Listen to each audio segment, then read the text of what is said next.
త్రివిక్రమ్ అంటే మాటల మాంత్రికుడు. ఏదైనా చెప్తే గానీ మాటలతోనే ప్లాన్ చేసేస్తాడు. మీరు చూశారు అరవింద సమేత కానీ అండ్ అదర్వాస్ అలా వైకుంఠపురం ఎంత highlights block buster, industry block buster.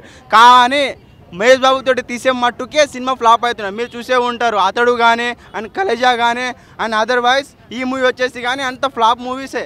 కాకపోతే మూవీలో మటుకు డ్యాన్స్ మాత్రమే బాగుంది అండ్ అదర్వైజ్ రమ్యకిషన్ క్యారెక్టర్ కానీ ప్రకాష్ రాజ్ క్యారెక్టర్ కానీ మట్టుకే బాగున్నాయి. ఇంకా ప్రతి ఒక్క క్యారెక్టర్ అసలు బాగా చెదరం అబ్బా నిజం చెప్పాలంటే.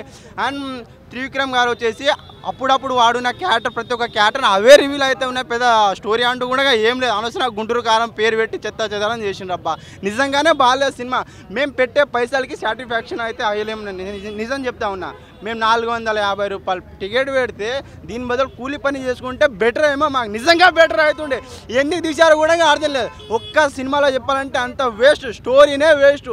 అండ్ మూవీలో అంటే బీజం ఒకటే బాగుందబ్బా నిజం చెప్పాలంటే. అండ్ క్లైమాక్స్లో వచ్చేసి ఒక 10 మినిట్స్ మాత్రమే బాగుంది. దానికంటే ముందు అసలు సినిమా స్టోరీనే బాగాలేదు. ఎందుకు తీసిండో ఎందుకు ఒప్పుకున్నాడో మాత్రమే అసలు బాగాలేదు. కాకపోతే డ్యాన్స్ మాత్రం 200%కి 500% న్యాయం చేసిండు. డ్యాన్స్ మాత్రమే బాగుంది, మిగతా స్టోరీనే ఏం లేదు. అసలు ఎందుకు తీసిండో కూడా అర్థం కాలేదు. అనవసరంగా అసలు టికెట్ పెట్టి కూడా వేస్ట్ అనిపించింది అబ్బా. 100% అబ్బా.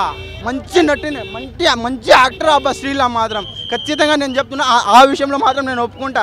కాకపోతే మూవీ స్టోరీ మాత్రం వెళ్ళిందబ్బా. అసలు ఆ రైటింగ్ బాగాలేదు, డిఓపి బాగాలేదు, విఎన్ఏ గ్రాఫిక్స్ బాగాలేదు. కాబట్టి బీజం మాత్రం బాగా కొట్టిండబ్బా తమన్. ఏం తాగి కొట్టిండేమో కానీ బీజం మాత్రం బాగుంది, నిజంగానే బాగుంది.